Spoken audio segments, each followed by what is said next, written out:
കോട്ടയം കുഴിമറ്റത്ത് ഗൃഹനാഥൻ കുത്തേറ്റു മരിച്ചു. കൊട്ടാരപ്പറമ്പിൽ പൊന്നപ്പനാണ് മരിച്ചത്. പൊന്നപ്പന്റെ മകളുടെ ഭർത്തൃപിതാവ് രാജുവാണ് കുത്തിയത്. കുടുംബ പ്രശ്നങ്ങളാണ് കൊലപാതകത്തിന് കാരണമെന്നാണ് വിവരം. ഗോകുൽ രമേശ് ചേരുന്നു കോട്ടയത്ത് നിന്ന്. ഗോകുലിൽ ഇത് എപ്പോഴായിരുന്നു സംഭവം? എന്താണ് ലഭിക്കുന്ന വിവരം?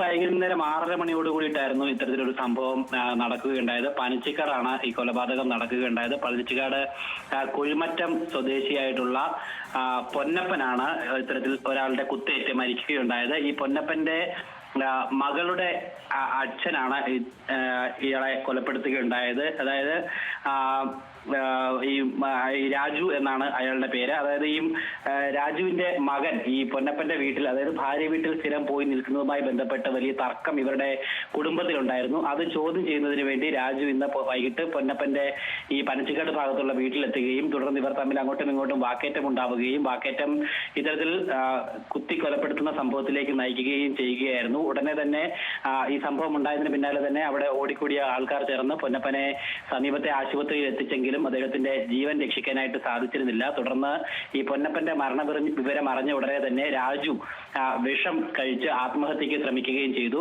ചിങ്ങവനം പോലീസ് ഇയാളെ അറസ്റ്റ് ചെയ്യാനായിട്ട് എത്തിയതോടുകൂടി ഈ കോട്ടയം കുഴിമറ്റത്താണ് കുത്തേറ്റ് 70 വയസ്സുകാരനായ ഗൃഹനാഥൻ കൊല്ലപ്പെട്ടത്. കുടുംബ പ്രശ്നങ്ങളാണ് കൊലപാതകത്തിന് കാരണമെന്നാണ് പുറത്തുവരുന്ന വിവരം. ഗോകുൽ രമേശാണ് വാർത്തയുടെ വിശദാംശങ്ങൾ നൽകിയത്.